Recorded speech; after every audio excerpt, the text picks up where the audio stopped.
ప్రేమ నమ్మకమైన యేసు నామములో శుభములు పలుకుతూ నేటి బంగారు పెరుగులో జీవిత సత్యాలు, ఆత్మీయ సత్యాలు తెలుపుకుంటూ ఒక ప్రత్యేకమైన మన విశ్వాసులకు అవసరమైనటువంటి ఒక టాపిక్ ఏంటంటే, మన కొరకు యుద్ధము చేయువాడు యెహోవాయే. ఆ అనుభవాలన్నీ మనం చాలా స్పష్టంగా అనేక భక్తుల అనుభవాల్ని బైబిల్ నుంచి మనం సేకరించుకొని చెప్పుకుందామండి. మరి కొన్నిసార్లు ఆత్మీయమైనటువంటి సత్యాల్లో సిలువ క్రైస్తవ జీవితానికి పరిశుద్ధాత్మ ముఖ్యమైనదే కదా! అది మళ్ళీ పదే పదే చెప్పడానికి ఇష్టపడుతూ, మరి సిలువ విలువ ఏంటంటే, సిలువపై మన పాపం మోపబడింది. 1 పేతురు 2:24. 2 సిలువపై దేవుడు తన ప్రేమను కనపరిచాడు. రోమా 5:8. 3 సిలువపై దేవుని శక్తి బహిర్గతం చేయబడింది. 1 కొరింథీ 1:18. 4 సిలువపై మన దుఃఖం తొలగించబడింది. మరి యెషయా 53:4 సిలువ ద్వారా మనం క్షమాపణ పొందుతున్నాం. కొలస్సీ 1:13 సిలువ ద్వారా జాతి భాష గోడలు కూలిపోయాయి. ఎఫెసీ 2:13 సిలువ ద్వారా మనం దేవుని కుటుంబ సభ్యులమయ్యాం. అయితే పరిశుద్ధాత్మ కూడా మన కొరకు ఏం చేస్తాడో కూడా తెలుసుకుందాం. మళ్ళీ దేవుడు మనల్ని నడిపిస్తాడు, శక్తిస్తాడు, ప్రార్థన నేర్పిస్తాడు, విడిపిస్తాడు, మనల్ని జీవింపచేస్తాడు, సత్యమునకు విధేయులుగా చేస్తాడు, మనల్ని మారుస్తాడు, మనం ఒప్పింప చేస్తాడు, ఉండేలాగా చేస్తాడు, వేచి ఉండేలాగా కూడా చేస్తాడు. పరిశుద్ధాత్ముడు మనకు అప్పగించి క్రీస్తు వెళ్ళారు కనుక ఆయన మనతో ఉన్నాడు. లోకం విషయంలో క్రైస్తవులు ఎలా ఉండాలి? లోకానికి వేరుగా ఉండాలి, లోకానికి వెలుగుగా ఉండాలి, లోక రక్షణ కొరకు పనిచేయాలి, లోకము తమది కానట్టుగా భావించాలి, లోక వ్యతిరేకతలన్నీ కూడా ఓర్పుతో సహించాలి.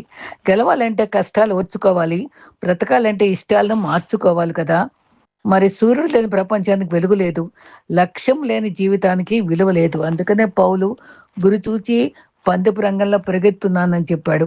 జీవితంలో చదివి తెలుసుకున్న దానికంటే అనుభవంతో తెలుసుకున్నదే ఎక్కువగా ఉంటుంది కదా. కాలం నేర్పిన పాఠం, మనిషిని నేర్పే గుణపాఠం మరెవ్వరూ నేర్పలేరు. ఇవన్నిటికీ మించి ప్రభు మనకి ఎన్నో బైబిల్ 66 పుస్తకాలు నేర్పిస్తూనే ఉన్నారు. ఆయన ప్రేమను ప్రకటించాలి అంటే నీ ప్రవర్తన ఒక సువార్త కావాలి. నీ వస్త్రధారణ, నీ మాట, నీ చూపు, నీ నడవడిక ఇవి దేవుని బిడ్డవని అనేక మంది గుర్తించాలి. అందుకనే శిష్యులు చూసి తలకృతులు చేసేవాళ్ళ లోకాన్ని వీరే కదా అని ఆశ్చర్యపడ్డారు కదా. ఒకరు మిమ్మల్ని ప్రతిరోజు పలకరిస్తున్నారు అంటే వారికి పని లేక కాదు, కానీ వారి మనసులో మీ స్థానం ప్రత్యేకమని అర్థం. ఏదైనా సాధించాలన్న ఆలోచన నీ మనసులో ఉన్నంతకాలం ఎన్ని అడ్డంకులు ఎదురైనా నీ విజయాన్ని ఎవ్వరూ ఆపలేరు.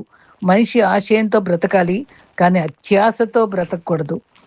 నిజం మరి నొప్పిని ఇస్తుంది, అబద్ధం ఆనందం ఇస్తుంది, కానీ నిజం ఇచ్చినంత ప్రశాంతత అబద్ధం ఇవ్వలేదని మనం తెలుసుకోవాలి. మనకు అవసరం లేని విషయాల గురించి అర్థం చేసుకోలేని మనుషుల గురించి తక్కువగా ఆలోచించడం మంచిది. అబద్ధాలతో, మోసాలతో కీర్తి ప్రతిష్టలను ఎంత గొప్పగా నిర్మించుకున్నా అవి కుప్ప కూలిపోతాయి. దానికి ఒక్క నిజం చాలు. అందుకే కష్టమైనా సరే నీతిగా బతకడమే దేవుడు మనం కోరుకునే ఉత్తమ మార్గం. కోపం వచ్చినప్పుడు కళ్ళ నుండి కన్నీరు రానివ్వాలి, కానీ నోటి నుండి మాట రానివ్వకూడదు. కన్నీటితో కోపం పోతుంది, కానీ మాట జారితే ఎదుటివారికి బాధ కలిగిస్తుంది. ఆ దేవునికి ఇష్టం లేదు కదా. చెట్టు ఎంత గట్టిగా ఉన్నా టైం బట్టి ఆకులు, పువ్వులు, పండ్లు వస్తాయి, పోతుంటాయి. అలాగే ఎంత నీతిగా బతికినా కష్టాలు, కన్నీళ్లు తప్పవు. నేర్చుకోవాల్సిందల్లా మరి తడపట్టం కాదు, కానీ దేవుల్లో స్థిరులు కర్ణవారిగా ఉండి కార్యబద్ధంలో ఎల్లప్పుడూ ఆసక్తిగా ఉండాలి. ఈ రకంగా ఆలోచిస్తూ మనం యుద్ధం యెహోవాదే అనే అనుభవాన్ని మనం తెలుసుకుందామండి. మరి నీతో యుద్ధం చేయవారితో నేను యుద్ధం చేసేద్దాను దేవుడు మనకు వాగ్దానం ఇచ్చాడు కదా. యెషయా 49:25లో చాలా చక్కటి మాట ఉంది. యెహోవా ఇలా సెలవిస్తున్నాడు, బలాఢ్యులు చెరపట్టబడ్డారు, వారు కూడా విడిపించబడతారు. భీకరులు చెరపట్టబడి వారు విడిపించబడతారు. నీతో యుద్ధం చేయవారితో నేను యుద్ధం చేస్తాను, నేనే యుద్ధం చేస్తాను, నీ పిల్లలను నేను రక్షించుతాను. ఎంత చక్కటి మాటలండి. 49:25 యెషయా. దేవుడు గొప్ప అభయం ఇచ్చాడు. బలాఢ్యుల చేతిలోంచి తప్పించే దేవుడు. భీకరులు విరవిగ వారి నుంచి సంరక్షిస్తాడు. అలనాడు నెబుకద్నెజరు కాలంలో తెలుసుకున్నట్లు ఫరో తెలుసుకున్నాడు. పేతురు చెరసాల్లో ఉంటే 16 మంది సైనికుల మధ్య నుంచి పేతురు రక్షించలేదా? మరి ఇర్మియాను కూడా నీళ్ళు లేని బావిలో పడేస్తే రక్షించుకోలేదా? తన బిడ్డల్ని ఎప్పుడూ రక్షిస్తూనే ఉన్నారు, కనిపెట్టుకొని చూసుకుంటాడు. దుష్టుల చేతుల్లో నుండి విడిపించి గొప్ప దేవుడు మనకున్నాడు. ఆయనే మన పక్షంగా యుద్ధం చేసి రక్షిస్తా అన్నాడు. ధైర్యంగా ఉండమని, ప్రీతం లేకుండా కాపాడే దేవుణ్ణని చెప్పుకున్నాడు. ప్రతి సమస్య నుండి విడిపించి సాక్షులుగా జీవింపు చేసేవాడు ప్రభువే. నేడు విశ్వాసులు కూడా మరి భయంతోటే ఉంటున్నాం. ధైర్యం తెచ్చుకోవాలి. మరణకరమైన వ్యాధి కావచ్చు, ఆర్థిక సమస్యలు కావచ్చు, మరి ఏదైనా శ్రమ కావచ్చు, నమ్ముట మీ వలనైతే సమస్తము సాధ్యం అన్నారు. మన మధ్య అద్భుతాలు చేయువాడు. మనము నమ్మితే క్రీస్తుని వెంబడించాలి. మరి కొలస్సీ 3:1 మేము క్రీస్తుకు జత పనివారము కాగా మనం మోయాలి, ఆయన వెంబడించాలి. మత్తయి 11:29 నేను సాత్వికుడు దీన మనసు గలవాడను కనుక మీ మీద నా కాడి అంటే మన కాడి అంటే మరి ఇటు పక్కన దేవుడు క్రీస్తు ఉంటాడు, ఇటు పక్కన రెండవ భాగంలో మనం ఉండాలి. అదే జతపని వారం అని అర్థం అన్నమాట. మరి బరువు మోసేది క్రీస్తే. ఆయనతో కాపురం చేసినట్టు ఉండాలి. మేలు చేసినా చేయకపోయినా తోడుండేది ఆయనే. మరి భార్య ప్రతి విషయంలో భర్తపై ఆధారపడుతున్నట్టుగా మనం కూడా దేవునిపై ఆధారపడాలి. మనం సృజించిన వాడు నీకు భర్తే ఉన్నాడని చెప్పాడు. జతపని వారం అనగా గృహ నిర్వాహకత్వం వహించాలి. మరి బుద్ధి చెప్పాలి, కృంగిపోయిన వారిని ధైర్యపరచాలి. మరి ఒకరితోనొకడు ప్రేమతో ఉండాలి, హెచ్చరించాలి, ఆదరించాలి. మరి హృదయంలో మన ముళ్ళు గచ్చపొదలు మరి మొలవనివ్వకుండా నొప్పించే మాటలు మన నోటి నుంచి రాకుండా జాగ్రత్త పడాలి. హెబ్రీ 6:7 అయితే ఎట్టనగా భూమి వర్షము త్రాగి అనుకూలమైన ఫలము ఫలించుటకు నిర్దేశించబడింది, కానీ ముళ్ళపొదలు గచ్చపొదలు మొలుచుటకు కాదు, మంచిది కాదు. వ్యవసాయం అయితే వర్షం త్రాగి మరి ఎవరు వ్యవసాయం చేస్తారో వారికి ఆశీర్వాదం ఇస్తుంది కదా. మనలో కూడా ఆత్మ ఫలము ఉండాలి. దేవుని యొక్క ఆశీర్వాద వర్షాన్ని మనం అందుకోవాలి. ఆశీర్వదించబట్టనగా ఏమీ తక్కువ లేకుండా ఉంటాం. దర్శనము కళ్ళలో వస్తే లోబడాలి. భూమి వర్షమును స్వీకరించినట్టుగా మన వాక్యం స్వీకరించాలి. మన మనసులు మారిపోతాయి. మరి ఆత్మ ఫలాలు కూడా కనపరచబడతాయి. విశ్వాసం ఇతరులకు బాగుపడితే మరి కొందరు మరి ఆనందిస్తూనే ఉంటారు కదా. మనతో పాటు మనకు మంచి దేవుడు ఉన్నాడు. ప్రార్థన ఆలకించేవాడు, శ్రమలో తోడుగా ఉంటాడు, విడువని ఎడబాయని వాగ్దానం ఇచ్చాడు. క్రీస్తు పరిచర్య చేటుగా వచ్చాడు, కానీ పరిచయం చేయించుకోవడానికి రాయదని చెప్పారు. ఆదికాండం 28:18 తెల్లవారినప్పుడు యాకోబు రాతిని తలకడగా చేసుకున్నాడు. ఆ స్తంభంగా నిలిపి కొన మీద నూనె పోసాడు. నూనె మనకెప్పుడు ప్రార్థన నూనె మన ఇంట్లో ఉండాలండి. ఆ నూనె పరిశుద్ధాత్మకు సాదృశ్యం. పరిశుద్ధాత్మ మన మధ్య ఉంటే మనకు మరి చాలా అద్భుతమైన దీవెనలు ఉంటాయి, దర్శనాలు ఉంటాయి, ఆయన నడిపింపు ఉంటాయి. మరి యోవేలు 2:28 దర్శనాలు కళ్ళ కూడా వస్తాయి అన్నారు కదా. వ్యవసాయంలో మనం కలుపు మొక్కలు తీయబడాలి. పైరు ఎదుగుదల కావాలి అంటే కలుపు తీసేయాలి. కలుపు అంటే మనలో ఉండే బలహీనతలు అన్నీ కూడా మనం తొలగించుకోవడానికి ఇష్టపడాలి. మనలో మరి పాపాలనే కలుపును తీసివేసుకోవాలి. ఫలాలు పండించట కలుపు తీయకపోతే గచ్చపొదలు మొలిచి అవి కాల్చివేయబడతాయి కదా. దేవుడు చెప్పిన పనులు చేస్తే వారి క్రియలు చొప్పున ప్రతిఫలం ఇస్తాడు.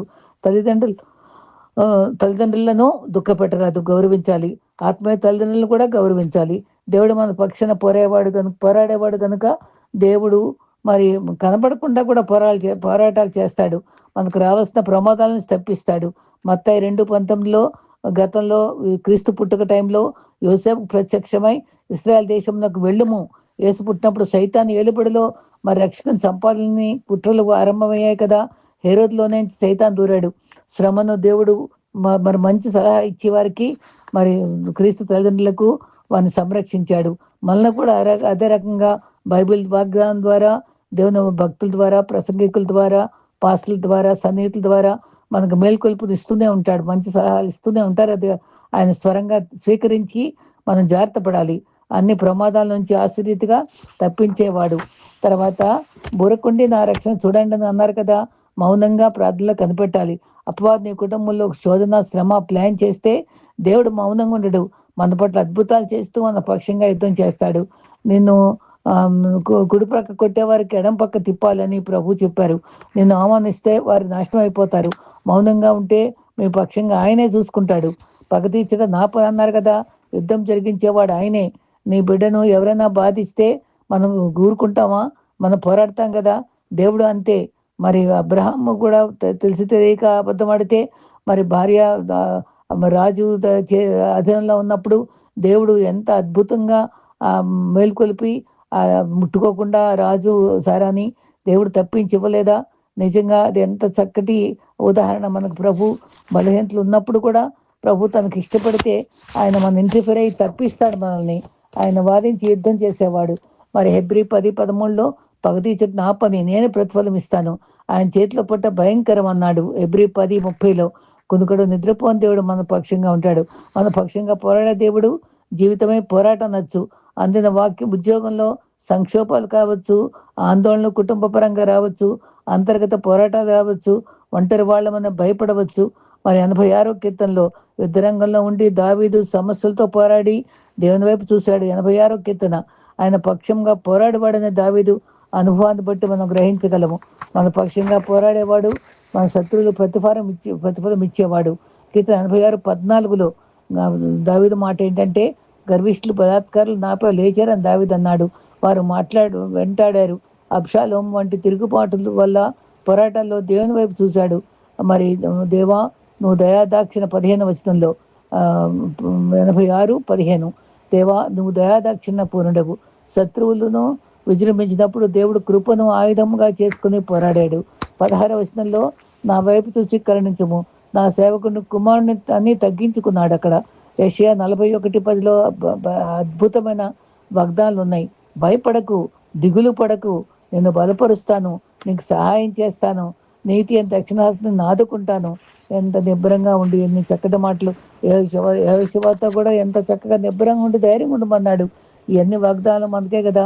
1 సమూయేలు 17లో మొదటిన దావీదు బలార్జుడైనటువంటి గొలియాతును ఎదుర్కొన్నాడు.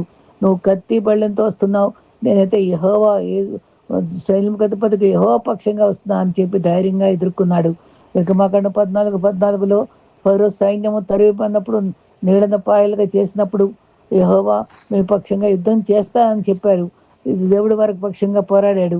దావీదు వలె మరి దేవునికి మొరపెట్టాలి. అవసరతలో ఆయన పదాలు పట్టుకోవాలి. వాగ్దానాలు ఎత్తిపట్టి పోరాడాలి. మొరపెట్టుట నేర్చుకోవాలి. మరి ఏ ఏ యుద్ధాలు చేశాడో కొన్ని జ్ఞాపకం చేసుకుంటే, ఎరుకో యుద్ధం చేసినప్పుడు ఎంత అద్భుతాలు చేశాడు, విజయం ఇచ్చాడు. వాళ్ళ స్తుతులతోటే 7 సార్లు తిరిగి అది పెద్ద పెద్ద గోడలు పడిపోయినాయి. యెహోషువ 6వ అధ్యాయంలో చూస్తాం. అంతేకాదు దావీదు గొలియాతును ఓడించడం అదో చక్కని అనుభవం. 1 సమూయేలు 17 మరి చిన్న ఒడిసెలతో 5 రాళ్లలో ఒక్కరాయే వాడాడు.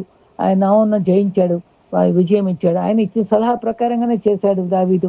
అయితే ఎర్ర సముద్రం దాటడం కూడా మోషే అనుభవంలో ఫరో సైన్యాలు ఒకవైపు, సముద్రం ఎదురైనప్పుడు ఉరకుండి రక్షణ చూడండి అని మోషే చెప్పటం, మోషే మాట విని వాళ్ళు నమ్మటం, అప్పుడు సముద్రం పాయలై ఏకరాశిగా నిలవడం, వాళ్ళు దాటిపోవడం 6 నెలల మీద ఎంత గొప్ప అద్భుతం. వారు సైన్యములు ఓడిపోయాయి, ఇశ్రాయేలీయులు విజయం పొందారు. తర్వాత గిద్యోను జీవితంలో కూడా మిద్యానీయులతో యుద్ధం చేసినప్పుడు ఎంత అద్భుతంగా అంతమందిలో 300 మంది ఎన్నుకున్నాడు. అంత గొప్ప సైన్యంతో గెలిచారు, అది సామాన్యమే కదా అని అందరూ అనుకుంటారని దేవుడు ప్రత్యేకించుకుని 300ని తీసుకుని, తర్వాత కొన్ని వస్తువులతోటి బూరతో, కుండతో, దివిటీలతో, బూర సాక్ష్యానికి గుర్తు, కుండ మన వట్టివారమని, దివిటీలు క్రీస్తు వెలుగని మనం వెలుగుగా ఉండాలని ఎంత గొప్ప విజయాన్ని మనం చూస్తాం. అదే రకంగా అబ్రహాము లోతు పక్షంగా యుద్ధం చేసి తను జయించి తన రక్త సంబంధికి ముఖం తిప్పకుండా సహాయపడటం మనం గమనిస్తాం. యుద్ధం చేసేటువంటి యుద్ధం చేసే అలవాటు లేకపోయినా అవసరాన్ని బట్టి లోతు కోసం యుద్ధం చేసిన అబ్రహాము కీర్తి పొందాడు. అమాలేకులతో మరి యెహోషువ కింద యుద్ధం చేస్తే ఒక రాయి మీద కూర్చున్నటువంటి మోషేకు 2 చేతులతో అహరోను హూరులు పట్టుకొని వాళ్ళని చేతులు ఎత్తిపెట్టినప్పుడు వాళ్ళు విజయం పొందటం మనం గమనిస్తున్నాం. ఈ యుద్ధం యెహోవాదే. యెహోషాపాతు అద్భుతమైన అనుభవం. చివరి సమయంలో నేను యెహోషాపాతు ప్రార్థన ద్వారా 7 ప్రాముఖ్యమైన పాయింట్స్ మనం తెలుసుకుందాం. యెహోషాపాతు నలువైపులా శత్రువులు మోహరించినప్పుడు నీవే మా దిక్కు, యుద్ధం యెహోవాదే అనే మాట వాళ్ళు పాడుతూ స్తుతిస్తూ విజయం పొందటం మనం చూసాం కదా. మరి న్యూ టెస్టిమెంట్లో కూడా సర్వాంగ కవచం ధరించాలి. మరి అన్ని వస్తువులు, మరి సత్యమని దట్టిని పట్టుకోవాలి, విశ్వాసమని డాలు పట్టుకోవాలి, సిద్ధ మనసు జోడు, ఇవన్నీ ఉన్నాయి కదా. అలా పోరాడాలి. క్రీస్తు ద్వారా మనం విజయం పొందే వారంగా ఉంటాం. ఆ రకంగా 2 తిమోతి 2:3లో కూడా క్రీస్తు యేసుకు మంచి సైనికుడిగా పోరాడటం అని పౌలు చెప్పాడు. మరి రక్షణ పొందిన వారు మనం దేవుని బిడ్డలేం కదా. క్రీస్తు రక్తము బట్టి రాజులు యాజకులుగా చేశాడు. ముందు ఆయన బిడ్డలుగా చేశాడు, రెండవదిగా రాజులుగా చేశాడు, మూడవదిగా యాజకులుగా చేశాడు, నాలుగవదిగా రాజ్యం ప్రకటించే రాయబారులుగా చేశాడు, ఐదవదిగా మంచి సైనికులుగా పోరాడాలని చెప్పాడు, ఆరవదిగా క్రీస్తు సేవకులుగా మనల్ని ఉంచాడు, ఏడవదిగా ఆయన మర్మాలు దాచి భద్రపరిచి ప్రకటించాలి. గృహ నిర్వాహకత్వంలో మరి మరి నమ్మకంగా ఉండాలని సిద్ధపరిచాడు మనల్ని.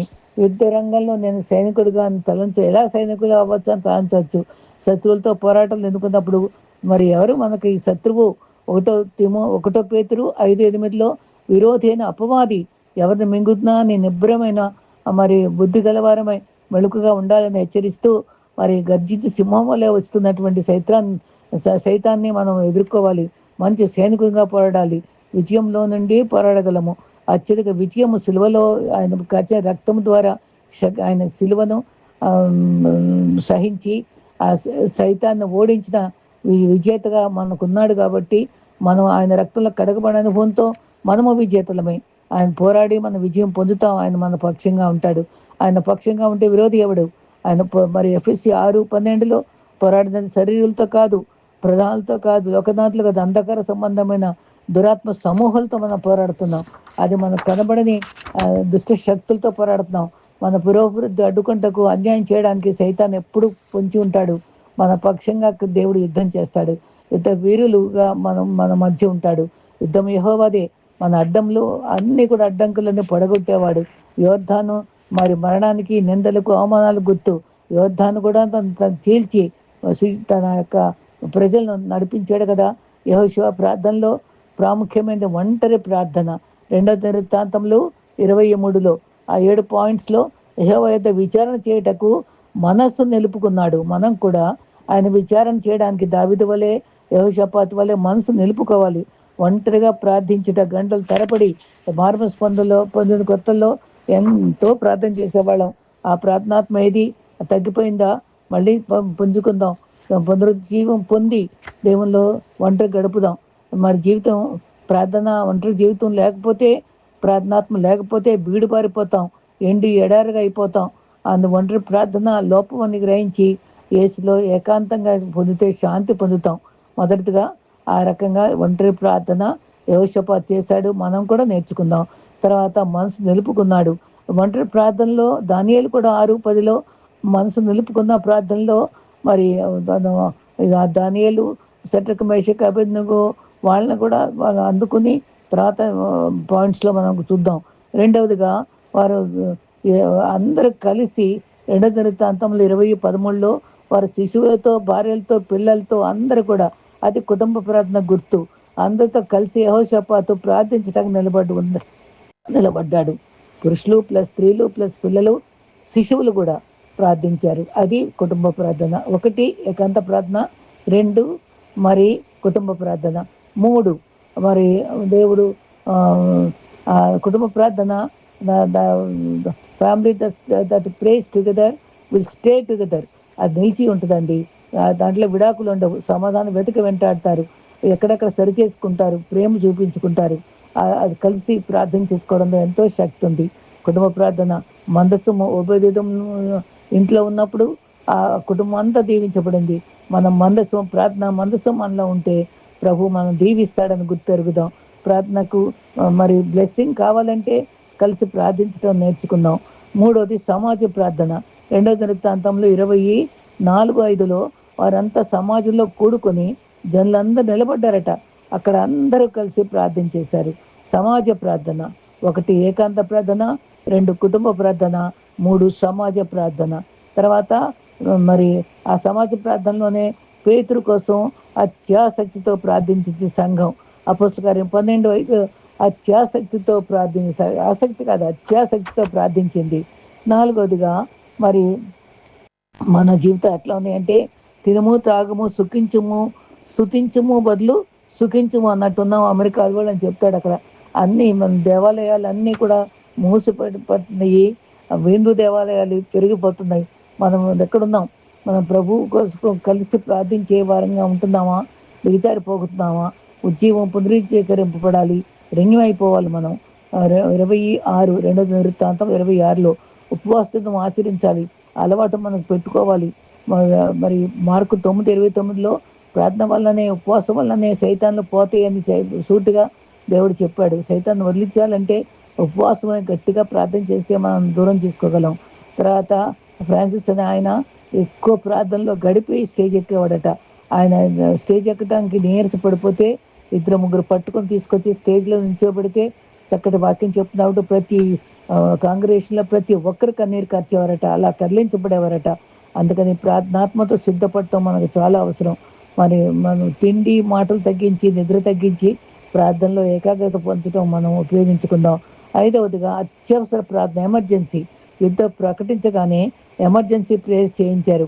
23 వారందరూ ఉపవాసము చాటించడం అంటే ఎమర్జెన్సీ చెప్పడం అన్నమాట. మనకు అవసరం ఉంది, ప్రార్థన చేయాలని అది ప్రకటన చేసుకున్నాడు అన్నమాట. జీవితం ఎండిపోయి మరి ఈ రకంగా ఉండకుండా మనం ప్రకటించినటువంటి ఆ అనుభవాన్ని బట్టి మరి తుఫాన్ హెచ్చరికలు ఎలా చేస్తారు? ఇదిగో 24 గంటల లోపు తుఫాన్ వస్తుంది, మీరు ఇల్లు ఖాళీ చేసి వెళ్ళని నేను చెప్తారు కదా. అలాగే ఇక్కడ కూడా యుద్ధం రాబోతుంది, మీరు ప్రార్థన చేయాలని ఇక్కడ యెహోషాపాతు కూడా ప్రకటించాడు.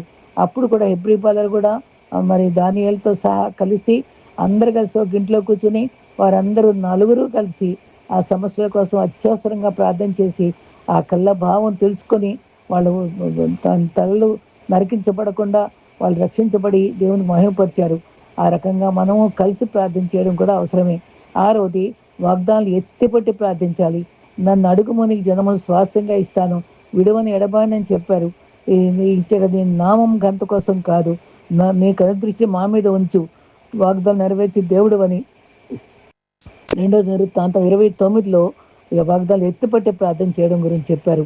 మరి 2 కొరింథీ 1:20లో వాగ్దానాలన్నీ అవునన్నట్టుగా ఉన్నాయి. వాగ్దానములన్నీ నెరవేర్చు వాడవు నీవే అని మనం పాడుకుంటున్నాం. వాగ్దానాలను నెరవేర్చే దేవుడు. చివరిగా వేదంతో కూడిన ప్రార్థన. 2వ దినవృత్తాంతం 20:12లో మాకేమీ తోచదు, నీవే మా దిక్కు, బాధలో కూడిన ప్రార్థన. ఎంత మంచి మాట అండి, నాకేమీ తోచదు. అందుకనే శిలువ దగ్గర పలువిధ పదములరసి ఫలితమేమీ కానాలేక శిలువ ఎదుట నిలచి నాడనోరా, నీ సిలువే నా శరణాయెనోరా. పలువిధ పదములు ఫలితమేమి లేక ఆశీర్వదించిన దిక్కు ఏ యెహోషాపాతు కూడా మాకే దిక్కు తోచదు, నీవే దిక్కు అన్నాడు. అప్పుడు ప్రభువు మనకు ఎంతగానో సహాయపడే దేవుడని యెహోషాపాతు 7 పాయింట్స్ ద్వారా మనం తెలుసుకుంటున్నాం. విలాప వాక్యాలు 2:19లో మొదటి జామున మొరపెట్టు, నీ పసిపిల్ల ప్రాణంకి ఎత్తిపెట్టు. మళ్ళీ ఒకసారి జ్ఞాపకం చేసుకుందామా? వ్యక్తిగత ప్రార్థన, కుటుంబ ప్రార్థన, మరి దాంట్లోనే ఉపవాస ప్రార్థన కూడా, సమాజ ప్రార్థన, మరి అత్యవసర ప్రార్థన, వాగ్దానంతో కూడిన ప్రార్థన, మరి వేదంతో కూడిన ప్రార్థన. ఈ రకంగా చేసుకుంటూ నా బంధకాల్లో ఉన్నారు అని మనం భయంకరమైన సునామీలు వస్తున్నాయి, చెరపట్టబడే అనుభవాలు ఉంటున్నాయి, విశ్వాసులు హింసించబడుతున్నారు. మనకు తెలిసినప్పుడు వారి కోసం కన్నీరు కార్చేటువంటి విజ్ఞాపన ప్రార్థన చేయాలి. మన సమాజంలో ఉండే అవసరాలు ఉండే కోసం, మరి చాలా వరకు ఆటిజం ఉండే బిడ్డలు, వివాహం కావాల్సిన బిడ్డలు, మరి డైవర్స్ అయ్యే కుటుంబాల కోసం, మరి ఎన్నో రకాల బాధల్లో ఉండే వాళ్ళ కోసం, ప్రేమ లేని కుటుంబాల కోసం, తండ్రి డైవర్స్ అయిన కుటుంబాల్లో బిడ్డల కోసం, ఇవన్నీ జ్ఞాపకం చేసుకుంటూ మనం మొర్రపెట్టే వారంగా ఉండాలి. ఈ యెహోషాపాతు చేసినటువంటి చక్కని 7 అనుభవాల్లో మనం గమనించుకొని మన విశ్వాస జీవితంలో స్థిరంగా ఉందాం. యుద్ధము యెహోవాదే, మన పక్షంగా మన అవసరాలకి యుద్ధం చేసే దేవుడు మనకున్నాడని ధైర్యంగా కృపాసనం దగ్గరికి వెళ్ళి సంతోషంగా విశ్వాస యాత్రలో పాల్గొంటూ మరి యేసుక్రీస్తును సిలువను ధ్వజంగా పెట్టుకొని దాని ఇశ్రాయేలు సైన్యమునకు ముందు నడిచిన దైవమా, మాతో కూడా ఉండి నడిపించని పాడుకుంటూ ముందుకు సాగిపోదు. యేసుతో టీవీగాను విడలను అని చెప్పే రీతిగా మనం ముందుకు సాగుదాం. ప్రభు కృప మనందరితో ఉండుగాక. ఆమేన్.